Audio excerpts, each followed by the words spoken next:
आप लोगों का फिर से स्वागत है हमारे YouTube channel study with Jafar Nawab पर। आज का क्लास है ग्लोब। आज हम लोग क्या पढ़ेंगे? ग्लोब। देखिए, सबसे पहले देखेंगे पहले ग्लोब, अक्षांश रेखा, देशांतर रेखा। देखिए, सबसे पहले ग्लोब क्या है। ग्लोब एक पृथ्वी का काल्पनिक मानचित्र है। किसके लिए बनाया गया? ये पृथ्वी के लिए बनाया गया है और ये पृथ्वी का काल्पनिक मानचित्र है। अध्ययन के लिए बनाया है। किसके लिए बनाया गया है? अध्ययन के लिए। किसका अध्ययन? पृथ्वी का अध्ययन। सिंपल में ध्यान रखिएगा, ग्लोब एक पृथ्वी का काल्पनिक मानचित्र है जो पृथ्वी के अध्ययन के लिए बनाया गया है, भली भांति समझने के लिए पृथ्वी के बारे में। देखिए, सबसे पहले ये बनाया है ग्लोब। इसमें दिशा निर्धारण कर देते हैं। देखिए, सबसे पहले ऊपर होगा उत्तर, इधर क्या होगा? दक्षिण। आपका राइट हैंड पूरब,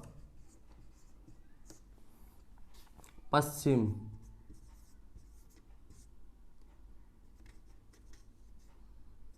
थोड़ा बोर्ड फटा हुआ है, दिक्कत होगा आप लोग को। पश्चिम। देखिए, उत्तर, दक्षिण, पूरब, पश्चिम।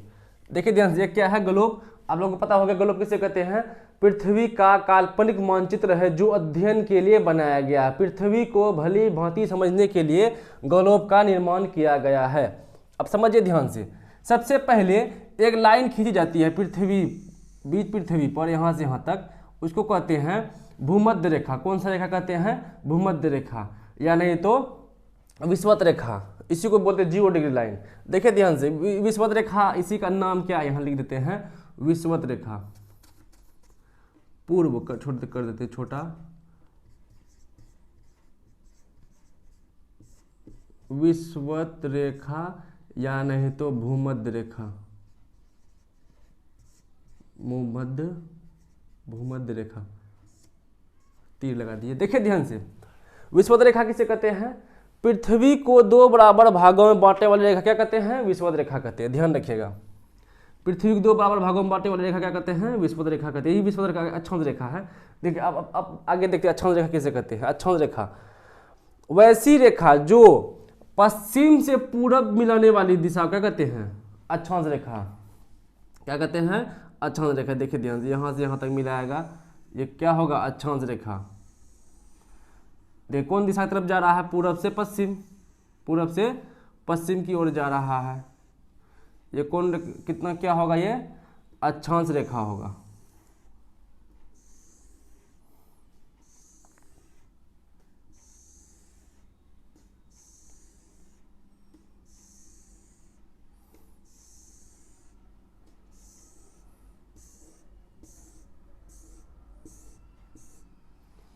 उसी तरह सेम टू सेम इधर भी होगा।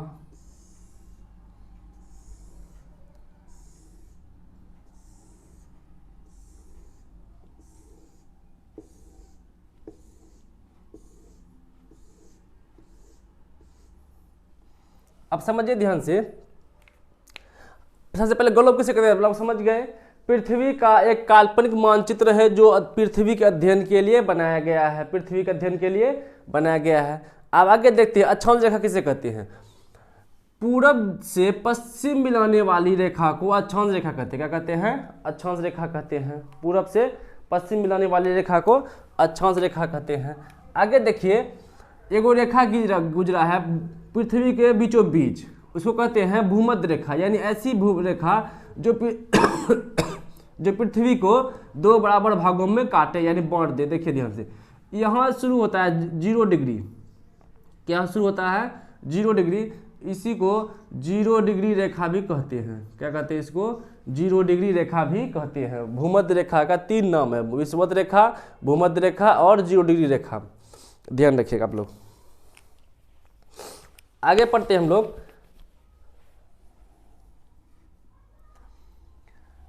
जीरो डिग्री शुरू हुआ यहाँ पर, यहाँ ऐसे ऐसे आते आते आते आते यहाँ से कितना आएगा? यहाँ से यहाँ तक 90 डिग्री। फिर यहाँ से यहाँ तक कितना आएगा? 90 डिग्री। देखिए ध्यान से, 0 डिग्री शुरू होगा, जहाँ पर भी यहाँ रुकेगा 23.5 पर। कितना पर? 23.5 डिग्री पर। वो कौन सा रेखा होगा? आप लोग को दिखा देते हैं लाल पेन से। यहाँ जैसे मान लीजिए, ये कौन सा होगा? कर्क रेखा, क्या कौन सा रेखा होगा? कर्क रेखा। आप लोग सिंपल में ध्यान रखिएगा, भूमध्य रेखा से 23.5 डिग्री उत्तरी अक्षांश किधर होगा? उत्तरी अक्षांश को क्या कहते हैं? कर्क रेखा कहते हैं। यहां नाम लिख देते हैं, कर्क रेखा। क्या होगा? कर्क रेखा। अब आगे देखिए ध्यान से, सेम टू सेम इसका दक्षिण आएंगे, 0 डिग्री यहाँ शुरू हुआ, आते आते आते जहां पर 23.5 डिग्री होगा, एक रेखा लेते हैं यहाँ से यहाँ तक, उसी को बोलते हैं मकर रेखा। क्या बोलते हैं? मकर रेखा। मकर रेखा। सबसे पहले विषुवत रेखा समझ गए। ऐसी रेखा जो पृथ्वी को 2 बराबर भागों में बांटे उसे क्या कहते हैं? विषुवत रेखा कहते हैं।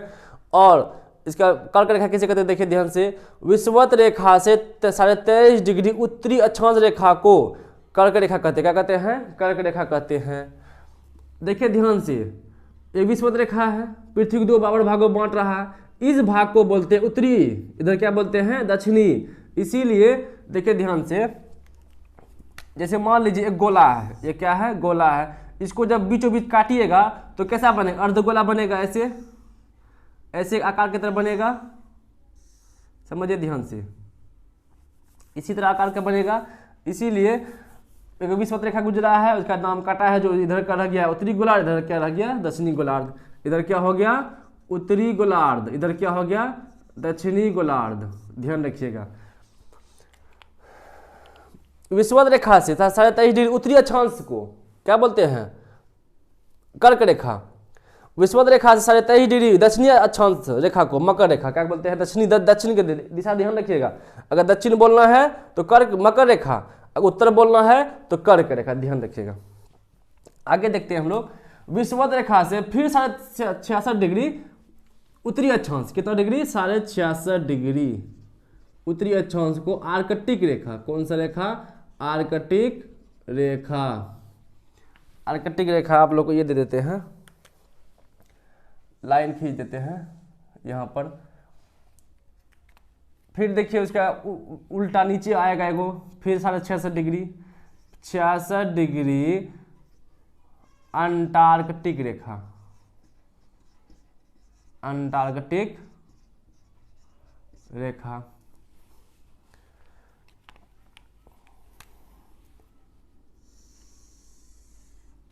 ये समझ गए। ये 4-5 लाइन है, देखिए बहुत इंपॉर्टेंट है, फिर से समझिए ध्यान से। विषुवत रेखा किसे कहते हैं? इसमें लाइन रेड कलर दे देते हैं, आप लोगों को दिखाई पड़ेगा। आप लोगों को पता होगा रेड कलर का पराबैंगनी किरण ज़्यादा होता है, फोकस ज़्यादा मारता है। देखिए ध्यान से, विषुवत रेखा किसे कहते हैं? ऐसी रेखा जो पृथ्वी को 2 बराबर भागों में बांटे उसे क्या कहते हैं? विषुवत रेखा। अब कर्क रेखा किसे कहते हैं? उत्तरी विषुवत रेखा से 23.5 डिग्री उत्तरी अक्षांश रेखा। ये जितना भी है ये लाइन कितनी, क्यों कौन लाइन है? अक्षांश रेखा। अच्छा लाइन इसलिए है क्योंकि पश्चिम से पूरब मिला रही है, पश्चिम से पूरब मिला रही है, इसीलिए क्या होगा? ये अक्षांश रेखा होगा। ध्यान रखिएगा, अक्षांश रेखा। तो विषुवत रेखा भी अक्षांश रेखा है, कर्क रेखा भी अक्षांश रेखा है, मकर रेखा भी अक्षांश रेखा, सब रेखा जितना भी है यहाँ से यहाँ तक क्या है? सब अक्षांश ही रेखा है। खाली डिग्री पर चले गया, उसका नाम चेंज हो गया। 0 डिग्री आया तो विषुवत रेखा हो गया, वही अक्षांश रेखा 23.5 डिग्री पर चले गया है तो क्या हो? कर्क रेखा चले गया उत्तर की ओर। अगर वही रेखा 23.5 डिग्री दक्षिण की ओर आ गया तो वो क्या? मकर रेखा बन गया।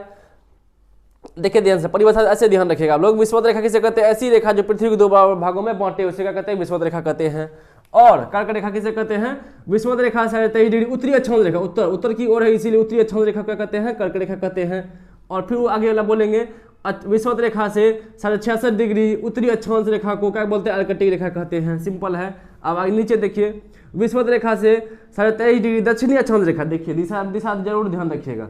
विषुवत रेखा से 23.5 डिग्री दक्षिणी अक्षांश रेखा को क्या बोलते हैं? मकर रेखा कहते हैं।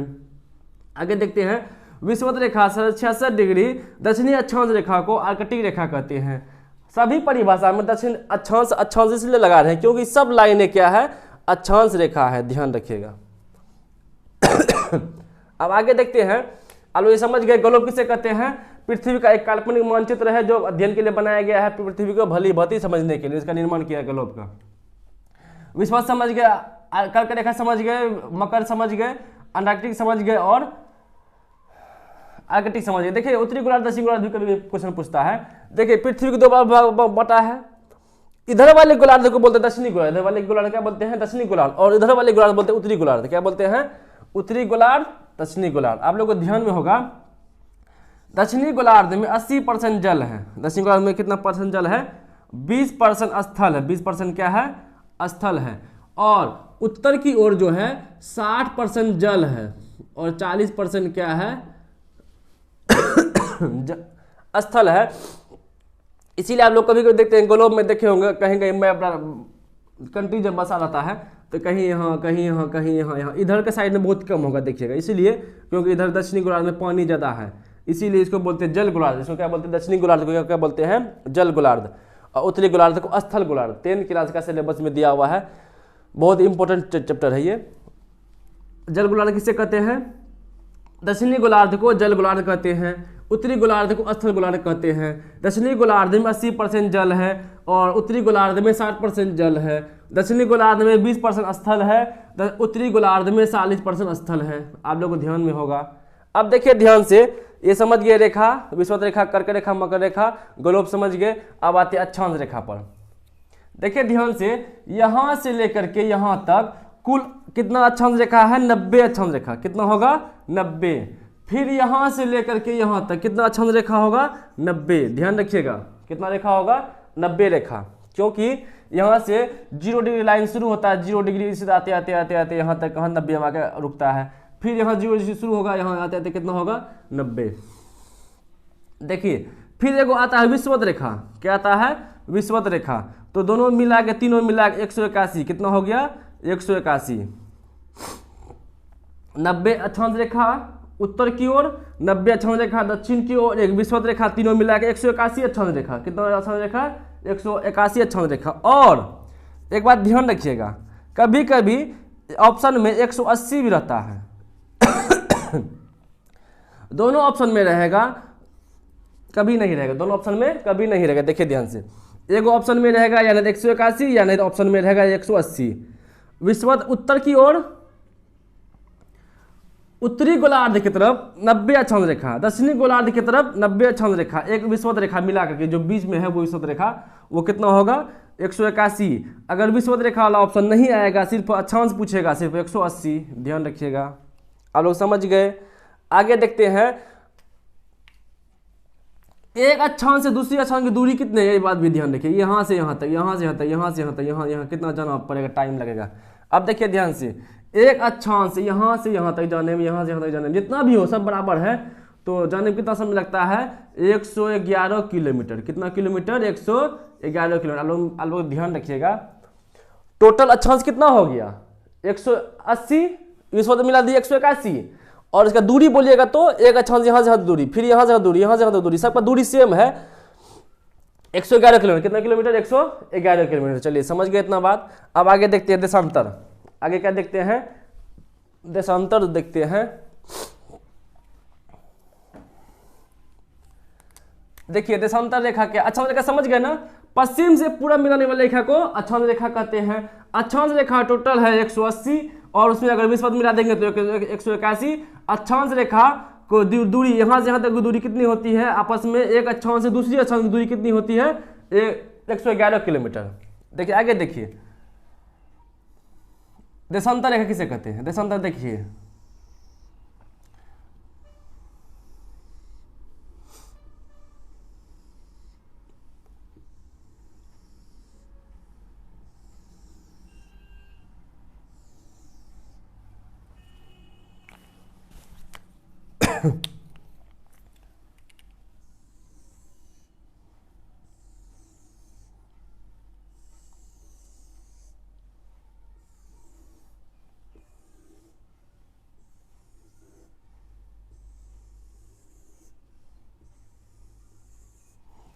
अब समझिए बढ़िया से।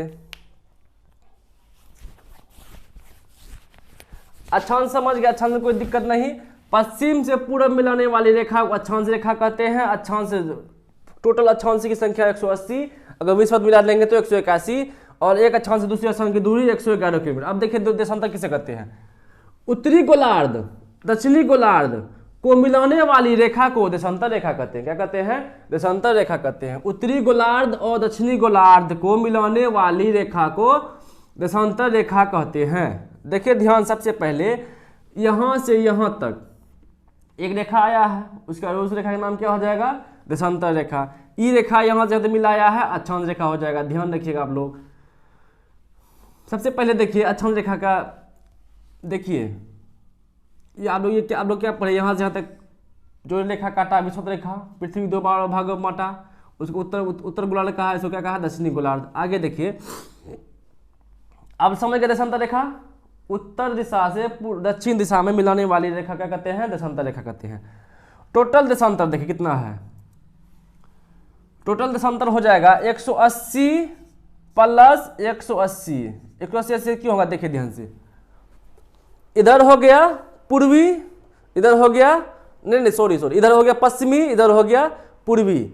अब देखिए ध्यान से, पूर्वी गोलार्ध, पश्चिमी गोलार्ध और इधर क्या हो गया? पूर्वी गोलार्ध। 180 पश्चिमी गोलार्ध की तरफ देशांतर होता है, 180 पूर्वी देशांतर की तरफ गोलार्ध होता है। देखिए ध्यान से, तीनों मिला कितना हो, दोनों मिला कितना हो जाएगा? 360। आप लोग पता होगा कि अक्षांश रेखा कितना होता है? 180 और देशांतर रेखा कितना होता है? 360। ध्यान रखिएगा, 360 कितना होता है? 360। और आप लोग ध्यान रखिएगा, एक अक्षांश से दूसरी एक अक्षांश देशांतर से दूसरी देशांतर की दूरी कितनी होती है? 4 डिग्री का, 4 मिनट का समय। कितना मिनट का समय? 4 मिनट का समय लगता है, 4 मिनट का समय लगता है। और एक बात ध्यान रखिएगा, भूमध्य रेखा यानी विषुवत रेखा पर सबसे दूर ज्यादा दूरी होती है अच्छा देशांतर रेखा के। देखिए यहाँ फैलावा ज्यादा है, यहाँ पर फैलावा कम है, क्योंकि यहाँ एक बिंदु है, यहाँ एक बिंदु, यहाँ से निकला यहाँ के मिल गया, यहाँ से आके निकला यहाँ के मिल गया, तो यहाँ पर दूरी सबसे ज़्यादा बढ़ गया। तो इसका दूरी होता है 111.2 किलोमीटर, 111.2 किलोमीटर। लेकिन यहाँ जो अगर मिलेगा तो कितना जो हो जाएगा? 0 डिग्री। कितना हो जाएगा? 0 किलोमीटर। कितना हो जाएगा? 0 किलोमीटर। आप लोग ध्यान रखिएगा, कभी कभी पूछता है कि देशांतर रेखा गोलार्ध में की दूरी कितनी होगी? 0 किलोमीटर, क्योंकि गोलार्ध में आके दोनों टच हो गया ना, 0 किलोमीटर हो जाएगा, दोनों आगे मिल गया है। तो उत्तरी गोलार्ध की तरफ पूछेगा देशांतर रेखा की दूरी 0, दक्षिणी गोलार्ध की तरफ पूछेगा देशांतर रेखा की दूरी 0। अगर भूमध्य रेखा पूछेगा 111.2 किलोमीटर, 111.2 किलोमीटर। ध्यान रखिएगा आप लोग। टोटल देशांतर कितना हो गया? 360। अगर गोलार्ध की तरफ पूछेगा तो देशांतर की दूरी कितनी होती है? 0 किलोमीटर। कितना किलोमीटर? 0 किलोमीटर, क्योंकि आके यहाँ पर आके दोनों आके मिल गया है, तो यहाँ 0 ही होगा। अगर विषुवत रेखा पूछेगा भूमध्य रेखा पर 111.2 किलोमीटर। ध्यान रखिएगा, क्योंकि यहाँ पर थोड़ा फैला हो गया, देखिए यहाँ पर फैल गया है। समझ गए आप लोग? ग्लोब किससे बनाया गया है? पृथ्वी के अध्ययन के लिए बनाया गया है। काल्पनिक मानचित्र है पृथ्वी का समझने के लिए। एक रेखा गुजरा है विषुवत रेखा, उसको क्या बोलते हैं? विषुवत रेखा, भूमध्य रेखा यानी 0 डिग्री लाइन पृथ्वी को 2 बराबर भाग बांटता है। उधर कहता है उत्तरी गोलार्ध, इधर कहता है दक्षिणी गोलार्ध। दक्षिणी गोलार्ध में 80% जल है और उत्तरी गोलार्ध में 60% जल है। विषुवत रेखा 23.5 डिग्री ऊपरी उत्तरी 23.5 डिग्री कर्क रेखा क्या बोलते हैं? कर्क रेखा बोलते हैं। विषुवत रेखा से 23.5 डिग्री दक्षिणी अक्षांश रेखा क्या बोलते हैं? मकर रेखा बोलते हैं। विषुवत रेखा 23.5 डिग्री 66 डिग्री अक्षांश रेखा को आर्कटिक रेखा बोलते हैं। विषुवत रेखा से 66 डिग्री दक्षिणी अक्षांश रेखा को अंटार्कटिक रेखा बोलते हैं। ये 5-6 लाइन को इंपॉर्टेंट है, ध्यान रखिएगा। विषुवत रेखा, कर्क रेखा, मकर रेखा, आर्कटिक रेखा, अंटार्कटिक रेखा, आप लोग ध्यान रखिएगा। ये समझ के आप लोग ग्लोब के बारे में। और भारत कहाँ बसा हुआ आप लोग पता होगा? उत्तरी गोलार्ध के पूर्वी देशांतर में। उत्तरी गोलार्ध के पूर्वी देशांतर में भारत यहीं पर बसा हुआ, भारत यहीं पर बसा हुआ है। अगर इधर से लीजिएगा उत्तर दक्षिण की तरफ से, उत्तर ऊपर हो गया तो उत्तर गोलार्ध हो गया। अगर ऐसे लीजिएगा देशांतर की तरफ लीजिएगा तो इधर क्या पश्चिमी, इधर क्या है? पूर्वी है, इधर आ गया तो क्या हो गया? ये पूरब की ओर बसा हुआ है भारत। ध्यान होना चाहिए आप लोग को। अगला क्लास में देखेंगे भारत में कर्क रेखा कितने राज्यों होकर गुजरती है? 8 राज्यों होकर गुजरती है। सभी के बारे में बताएंगे ट्रिक के द्वारा, आप लोग याद हो जाएगा आसानी। समझ गए आप लोग ग्लोब, अक्षांश और देशांतर। आज का क्लास कैसा लगा आप लोग कमेंट बॉक्स में जरूर बताएं।